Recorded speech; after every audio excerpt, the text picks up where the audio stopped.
18 de maio de 2016, vamos dar início a mais uma reunião e abrimos aqui o capítulo 11º do Livro dos Espíritos. Este capítulo se chama da Lei de Caridade, da Lei de Justiça, de Amor e de Caridade. A primeira questão, a 873, é a seguinte: o sentimento da justiça está em a natureza ou é resultado de ideias adquiridas? A resposta: está de tal modo em a natureza que vos revoltais à simples ideia de uma injustiça. É fora de dúvida que o progresso moral desenvolve esse sentimento, mas não o dá. Deus o pôs no coração do homem. Daí vem que frequentemente em homens simples e incultos se vos deparam noções mais exatas da justiça do que nos que possuem grande cabedal de saber. E a questão seguinte, 874: sendo a justiça uma lei da natureza, como se explica que os homens a entendam de modos tão diferentes, considerando uns justo o que a outros parece injusto? É porque a esse sentimento se misturam paixões que o alteram, como sucede à maior parte dos outros sentimentos naturais, fazendo que os homens vejam as coisas por um prisma falso. A mim particularmente já me chama muita atenção este assunto, a partir do título que Allan Kardec deu ao capítulo, e este título ele se repete em outras oportunidades, tanto quanto ele, como quando os espíritos falam acerca deste tema. Nós temos quase que naturalmente a tendência de falar primeiro de amor, em segundo lugar falamos da caridade, ou o contrário, e só nos lembramos da justiça em terceiro ponto. E quase sempre a nossa visão sobre justiça é comprometida. Nós entendemos que a justiça é uma maneira da gente se posicionar contra, e não necessariamente a favor do que esteja certo. Nós ficamos contra, alguma coisa nos afeta, tenhamos ou não culpa. Tenhamos ou não culpa, queremos acreditar que o que nos afeta é uma injustiça. E desde o momento em que nos fechamos no raciocínio da força da injustiça, nós perdemos instantaneamente a reflexão acima daquilo que pode nos ensinar, nos orientar ou nos apresentar uma outra face em nosso próprio propósito de vida. Quando Allan Kardec coloca a lei de justiça antes da de amor e de caridade, seguramente ele, como foi um professor e um didata de altíssimo nível, não apenas pelo espiritismo, mas ao contrário, muito antes disso, ele evidentemente queria dizer alguma coisa. Ele não elegeu essa ordem ao acaso, tanto que ele começa a questionar o assunto partindo exatamente do ponto de justiça. A lei de justiça está na natureza, a lei de justiça está ao dispor de todas as criaturas, e se assim o é, por que então que nós temos interpretações tão diferentes dessa mesma lei? Quando os espíritos já contestam dizendo que isso não vem apenas do produto de um desenvolvimento cultural ou intelectual, mas também de uma injunção moral, portanto associada diretamente ao coração como símbolo, está ali sendo colocado para que nós reflitamos de que esta justiça, ela estando natural, e aí como os espíritos disseram, ela está tanto no homem culto como no inculto, sendo que muitas vezes se vê muito mais justiça no homem inculto do que no homem culto. Raramente passa na televisão ou nos noticiários informações acerca de pessoas que foram muito honestas, até porque parece e dizem, honestidade não vende produtos. Mas quando aparecem, alguém encontrou uma carteira, alguém encontrou um pacote contendo coisas valiosas, alguém encontrou, na grande maioria das vezes, a referência é feita a pessoas de baixa cultura e, na maioria das vezes, de baixo poder aquisitivo. Esse é um sentimento não de honestidade, mas sobretudo de justiça, porque se eu achei o que não é meu, Se eu fico com o que não é meu, quem o perdeu vai ficar numa situação embaraçosa, complicada, difícil, além de que vai me deixar intranquilo. Isto referenda a um tanto quanto o que os Espíritos colocam dentro da lei de justiça. Nós usamos muita adaptação que fazemos da justiça, porque, ainda de acordo com a explicação dada, porque fazemos uma inserção de paixões, de sentimentos muito próprios, ainda atinentes ao nosso nível muito material, e isso desvirtua a essência, porque no fundo nós sabemos quando estamos certos e quando estamos errados. Quando nós decidimos exclusivamente em cima das paixões, temos uma tendência muito elevada a cometermos equívocos. Nós somos convidados a ser apaixonados e muito pouco nos convidam para sermos amorosos. Quando a gente sai falando, e quando eu digo a gente, qualquer pessoa de qualquer religião, de qualquer linha, quando nós saímos falando do Evangelho, falando de Jesus, quando alguém está discutindo um com o outro e alguém diz, olha, vamos ter um pouco de paz, vamos pensar no Evangelho, parece até que a gente disse um impropério de último nível. Nada disso nos toca, nada disso nos interessa, porque o que nos interessa é aquela justa injustiça na qual estamos submetidos, na qual estamos envolvidos para escapar do nosso mundo consciencial, do nosso mundo íntimo. Porque a primeira, grande e maior de todas as justiças é aquela que a gente faz de nós para conosco. Todas as vezes que eu quero, e a referência é muito própria, que eu quero algo e que quero negar esse algo a alguma outra pessoa, entra a proposta de Jesus, que não é só dele, é uma proposta universal. Faça ao outro aquilo que você gostaria que ele fizesse, dê ao outro aquilo que você gostaria de receber. Seja você o que vai receber aquilo que você tem a ofertar. E aí a gente começa a reposicionar completamente a nossa vida. É exatamente dentro dessa linha que existe a lei de justiça. A lei de justiça é o equivalente ao faça o que eu quero comigo, eu faço para você. Eu quero te matar, então é porque eu estou querendo me matar? Não, eu quero matar para tomar o poder. Então isso já está automaticamente rechaçado pela lei de justiça, porque você não quer isso no reverso. Na relação homem e mulher, na relação entre os casais, não, mas eu tenho o direito a ter um amante. Se você tem, o outro também tem. O que você acha do outro fazer o que você está fazendo? É legal? Não, mas hoje em dia todo mundo faz. Bom, se todo mundo faz, você acha que você fazendo também, você corrige a justiça do mundo? Você acha que é justo isso? É dessa maneira que a gente estabelece a lei de equilíbrio. Ah, mas lá vem você com santidade. Isso não é santidade.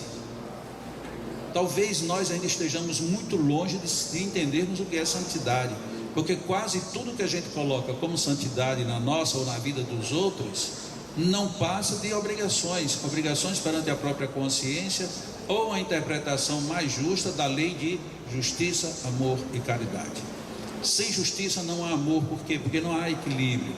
Na hora que eu amo desmesuradamente, mas quero algo em troca, a partir daí o amor já começou a ficar pendente, porque o amor verdadeiro é aquele em que você ama, ponto final. Não é o que você ama desde que, só se, apenas se, não. O amor, ele há de ser incondicional. Já vivemos esse amor? Ainda não. Se não o vivemos, é porque ainda nos falta o sentido de justiça mais amplo. Acho muito relevante, porque já de algum tempo eu particularmente venho falando no meio espírita como um todo, sobre a necessidade da gente refletir sobre a primeira questão do Livro dos Espíritos, que diz Deus ser a inteligência suprema. E nós, apesar disso, insistimos em valorizar em primeiro plano o amor, ainda quando não o entendemos. Não que isso seja ruim, mas talvez isso precise ser melhor meditado, melhor refletido, mais aprofundado. Afinal, se a gente não sabe o que é amar, se a gente não sabe o que é amor, como garantir que estamos amando? Qual é a garantia que eu tenho de que eu não estou sendo justo ou injusto com aquilo que eu chamo de amor? Porque um amor injusto é talvez uma das piores situações que nós passamos na natureza. Se alguém diz que nos ama e que diz que tudo que faz, diz que faz porque nos ama, e o que a pessoa que faz, dizendo que nos ama e dizendo que faz por amor, Com aquilo ela nos perturba, nos atravanca, nos atrapalha, nos tolda a vida? Será essa de fato a expressão do amor? Será que o amor não é aquele que me dá a liberdade de ser como eu sou, apesar de respeitar, mas não se permitir ser desrespeitado? Nossas dificuldades muitas vezes é porque nós tomamos referências muito unilaterais. Eu te amo, pronto, então você tem que aceitar o meu amor. Eu te quero, mas te quero desse jeito, então você tem que se amoldar àquilo. Eu estou contigo, mas só se você, ou seja, é tudo condicionamento. Não existe o eu vou fazer por você porque era assim que eu gostaria que você me fizesse. Muito raramente casais que já vivem há mais tempo conseguem de noite, na hora que um se deita, o outro mesmo cansado vem e faz uma massagem nos pés. Normalmente quando se diz isso já se pensa logo, mas a mulher é muito subserviente para fazer isso. Mas quem foi que eu disse que era preciso ser mulher? Por que o homem não faz isso na esposa também? Por que não precisa fazer todo dia, mas por que não faz uma certa frequência? O mesmo direito que tem o homem de se cansar, tem a mulher. Talvez a mulher às vezes até com muito mais intensidade e frequência. E o que a gente faz? Quando se fala na linha do romantismo, se pergunta por que depois que nos casamos deixamos de dar flores? Ah, porque isso é bobagem. Se é bobagem, então você iludiu. Você não foi iludido. Porque então você dava uma flor consciente de que era bobagem, porque ela não passou a ser bobagem depois do tempo. Então nós reclamamos de situações, reclamamos de propostas, mas sobretudo ficamos na contramão disso, porque não utilizamos a lei de justiça. No dia que a gente começar a viver com mais qualidade e intensidade a lei de justiça no nosso dia a dia, na nossa vida, no nosso pensar, na maneira que temos de nos relacionar com as pessoas, a partir daí a vida começa a mudar. Recentemente eu estava numa repartição pública e estava acontecendo um negócio muito interessante. 12 caixas, atendendo uma multidão enorme. Daqueles 12, apenas um acionava a campainha chamando o número e a senha, e ele se levantava e dizia o nome da pessoa. Os outros 11 não. Aperta, se você quiser que olhe no painel. Se você não olhar no painel depois dele chamar 3 vezes, você perde a vez. Tudo bem, está programado para isso. Mas por que aquele único, ele chamava pelo nome? E quando a pessoa chegava, ele estava em pé, se sentava, cumprimentava, e cumprimentou todo mundo. Cumprimentou idosos, cumprimentou jovens, porque tinha um jovem na fila também. Pois não, você é o número, e a pessoa dizia então o número da ficha. Ah, seja muito bem-vindo, bom dia, em que eu posso ser útil?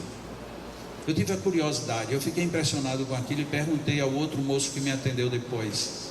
Esse senhor ali, da mesa tal, ele é funcionário novato aqui? Ele disse, não, é um dos mais antigos. Eu disse, nossa, o cara é perseverante, porque ele sendo um dos mais antigos, ele deve vir fazendo isso há muito tempo, e nem assim os outros seguem o exemplo. Aquele era um homem justo. De repente tinha uma senhora de origem asiática, que ela se levantava todas as vezes, colocava a mão aqui do lado, fazia uma careta e saía arrastando, e ela já bem idosa, ali em seus 85 anos para cima, creio eu.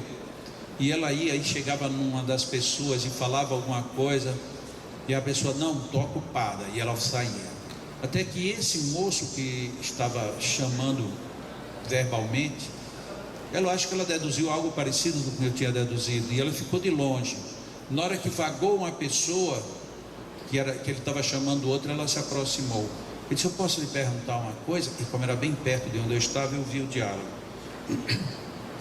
Eu estou com muitas dores, eu não tenho ninguém, eu não tenho condições de ficar aqui, o médico me desaconselhou a vir, mas se eu não vier, eu não tenho quem venha por mim. O senhor poderia me ajudar? Ele disse, pois não. Olha, mas a ficha da senhora não está na vez, mas diga o que a senhora quer. E ela falou, disse, olha, no seu caso nem adianta a senhora ficar na fila, me aguarde aqui só um minutinho que eu vou colocá-la direto com o gerente. E levou a senhora de braço até o gerente. Eu digo, nossa, esse cara tem uma noção de justiça fantástica. E eu fiquei ali, olha como nós somos egoístas. Eu, a partir daquele momento, eu digo, eu quero ser atendido por esse cara, porque eu não tenho por que ser atendido por outro. E eu comecei a vibrar, você vai me atender, você vai me atender, você vai me atender. E aí chamou o meu número e eu não vi, porque eu tinha certeza que ia ser atendido por ele. Mas eu estava tão contagiado com essa história de que as pessoas deveriam chamar o número, que a pessoa que apertou a senha do meu número, ele levantou-se e disse: senhor Jacó Luiz de Melo. E eu tomei um susto, porque eu tinha certeza que eu ia ser atendido com ele. Ou seja, teve uma outra pessoa que por uma única vez chamou pelo nome a pessoa que ia ser atendida. Eu digo: uau, pelo menos para isso funcionou. Ele sentiu. E quando eu fui lá, que me sentei com ele, um cara super simpático também, começamos a conversar, e eu disse para ele, disse: olha que engraçado, seu amigo ali chama todas as vezes, né? Ele disse: ele sempre fez isso. Eu digo: mas você chamou meu nome? Senão, quando eu coloco a senha que a pessoa não vem, aí eu chamo o nome. Então você, se a pessoa não vier, bom, só se ela não estiver presente, porque eu chamo. Igual, pelo menos mais um. Não fui atendido pelo primeiro nível, mas fui ali no nível colado com ele, que era uma situação bem curiosa. Como é curioso isso? Nós temos o dom de influenciar, mas é preciso que alguém queira ser influenciado. É um sentido de justiça. Imagina que naquele ambiente tinha muita gente idosa. Nem todo idoso se dá bem com esse negócio de olhar um monitor e entender o que o monitor está dizendo. São combinações de letras e números, e o pior é que são invertidas. A0038, a próxima vem K002. Então uma pessoa que não tem habilidade, ele fica sem saber que hora ele está sendo chamado. Numa dessa ele perde. Se o funcionário não tiver sensibilidade para isso, daqui a pouco você vê, como eu ainda assisti nessa mesma manhã, duas confusões. A pessoa chegou e dizendo que não foi chamada. Ele disse: foi sim, eu lhe chamei. Mas ela não chamou não, chamei, coloquei o número lá, mas eu não vi. Então isso é complicado. E é uma justiça tão simples de se fazer. Eu simplesmente lhe chamar pelo nome, já que eu sei seu nome. Ou então, um outro princípio de justiça que a gente pode exercitar todo dia: bom dia. Dá bom dia para a pessoa. Ah, mas eu não conheço a pessoa. Tá bom, se ela não quiser responder, é um direito dela, ela não responda. Mas por que você não dá bom dia? Por que a gente não começa a ser justo no sentido de distribuir aquilo de bom que a gente tem? E quantas vezes a única coisa que a gente tem de bom é dizer bom dia para o outro. Então a gente passa por alguém, cumprimenta, dá bom dia, acena a cabeça, dá com a mão. A gente falha, mas a gente pode ampliar os limites da nossa justiça. Já que é difícil fazer justiça contra quem nos ofende, por que não somos simpáticos e agradáveis com as pessoas, pelo menos com quem nos relacionamos? Na nossa casa nós temos uma senhora que vive com a gente há muitos anos, e algumas pessoas no início, quando iam lá em casa, achavam estranho, porque ela tem a nossa convivência plena e integral. Não existe a necessidade de chamar seu fulano ou não. Todo mundo está junto. Costumeiramente nós almoçamos juntos, nós jantamos juntos, nós tomamos café juntos. E algumas pessoas acham estranho, mas não tem nada de estranho. Afinal de contas, nós somos seres humanos. E o mínimo de justiça que eu tenho que dar a alguém que vive comigo é viver comigo, é conviver comigo. Se eu não faço essa justiça, eu vou começar a fazer justiça onde? Se eu começo a me separar dentro da minha própria casa, onde é que eu vou me encontrar com alguém? Relembrando uma frase, só para concluir, que é um dia que eu disse, e que uma pessoa depois me falou que não entendeu muito bem, que é até de um humorista, um escritor e humorista norte-americano, que ele dá 10 regras para a gente identificar as pessoas e viver bem. Ele diz: se você for amigo de uma pessoa muito gente fina, mas se ele tratar mal um garçom, tome cuidado. Porque eu, para ser uma pessoa muito boa, eu tenho que ser bom com todo mundo. Eu não posso ser bom só com quem me interessa. Quantas vezes a gente é gente fina com alguém, mas você parece que com quem está próximo não. As pessoas são super educadas, mas se chegar um parente, aí dá uma patada. As pessoas são super educadas, mas se chegar alguém subalterno, já nem ao menos olha. Nossa medida de justiça, ela se mede não apenas pelo nosso critério de julgamento expresso, mas pelo nosso comportamento nas pequenas atitudes do dia a dia. A lei de justiça, amor e caridade, ela está na natureza. Portanto, ela é acessível a absolutamente todos. E se é acessível a todos, é acessível a cada um de nós. Se nós estivermos atentos, a utilizaremos, a empregaremos de uma maneira grandiosa. E quanto melhor aplicarmos a lei de justiça nos outros, muito melhor será a consequência dessa mesma lei na nossa vida. Lembrando que está chegando aí mais um café cultural no dia 5 de junho. Vem uma banda inteira de São Paulo chamada Banda Bênção de Paz. E nós gostaríamos muito que nós tenhamos um café aqui no dia 5 de junho, um café com a casa cheia, plena, por vários motivos. Primeiro, por ser a banda que vem pela primeira vez. Depois, porque essa banda é de fato excelente. E principalmente é uma banda super ecumênica, apesar de ser uma banda espírita.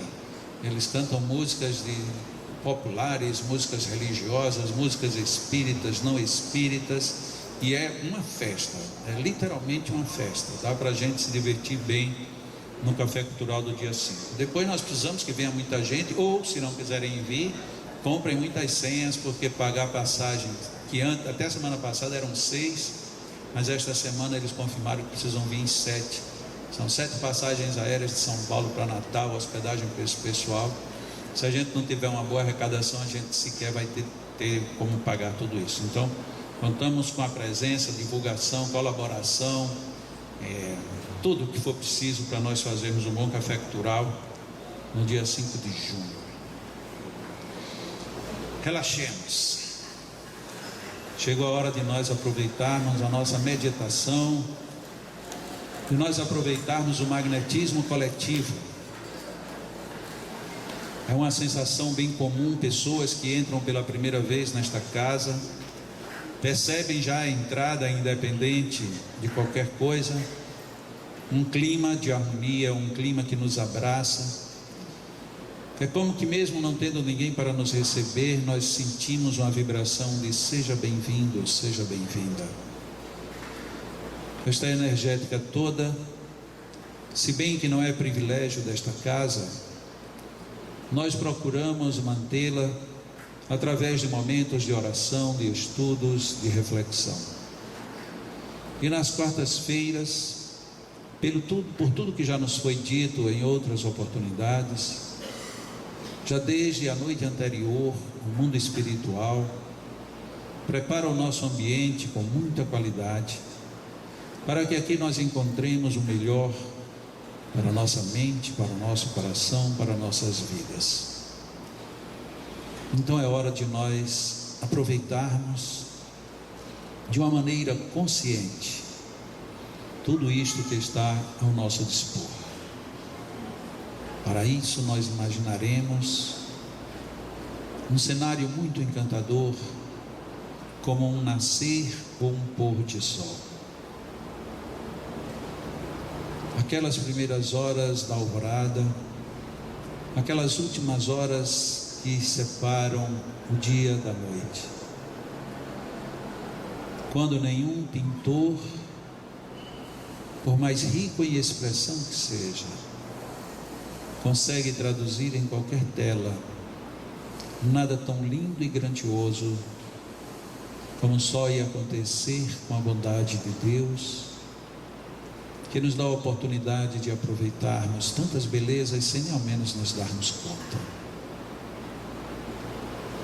Quantas vezes é preciso que alguém diga: olha a lua, olha aquela nuvem, veja como o céu está bonito, para que a gente caia na real de assistir os mais lindos e ricos espetáculos, sem pagar absolutamente para acessá-lo. A grandiosidade da natureza, ela se espalha em nossa mente. Usemos o poder da lembrança, da memória, para visualizar cenários encantadores. O nascer do sol, como a nos dizer que as sombras se foram. O pôr do sol, como a nos dizer que teremos um período apropriado para o repouso e o refazimento das energias. A beleza de um nascer de sol, os primeiros raios rompendo todas as brumas, deixando nossas faces irem mudando de cor lentamente, como a gritar aos nossos ouvidos: sinta como é bela a natureza, sinta como é bela a sua natureza, sinta como você é belo, como você é bela. Apreciemos em nossa mente este desabrochar de um novo dia, que nos eleva, nos abençoa. Apreciemos o sol se pondo, e mesmo na sua partida, lembrando-nos mais uma vez da beleza da vida e de todas as oportunidades da luz que iluminam nossos caminhos. Vaguemos agradecendo a Deus por todos os vales, por todos os cantos, por todos os ambientes, levando em nós um sol que desponta, espalhando ali a luz que nos encanta, vivificando a vida com as bênçãos que nos envolvem. Inspiremos profundamente, retenhamos toda esta sensação de leveza, de beleza, de riqueza. Expiremos agradecendo por tudo. Inspiremos, absorvendo o ar da alegria, e expiremos, expelindo o ar da gratidão. Inspiremos a saúde que buscamos, retenhamos os elementos salutares que nos recompõem a qualidade da vida, e devolvamos a nossa gratidão ao Pai por esta justiça infinita que nos envolve a todos. Inspiremos. O mundo espiritual sutiliza nosso ambiente como a soltar flocos de safirina bênção a cair sobre cada um de nós. Unindo-se a tudo isto, as energias magnéticas de nossos trabalhadores, os potenciais magnéticos de nossos magnetizadores, unem-se formando este amálgama de bênçãos, tonificando-nos a alma, as emoções, a mente, para vivermos em equilíbrio. Quantos de nós podemos neste instante perceber com nítida clareza o envolvimento direto, objetivo, profundo destes momentos ímpares? Deixemo-nos penetrar por essas ondas de saúde, envolvamo-nos por este halo abençoado de harmonia. Sintamos os nossos corpos sendo percorridos por ondas de saúde, ondas de equilíbrio e paz. Inspiremos profundamente, retenhamos e liberemos com gratidão. Inspiremos, retenhamos, liberemos o ar. Mais uma vez, Inspiremos, retenhamos e liberemos. Mentalmente, façamos cada um de nós um Pai Nosso, lentamente, sentindo cada palavra, enquanto os nossos magnetizadores vão magnetizar nossas águas. Continuemos em oração, até que nós voltemos da magnetização das águas.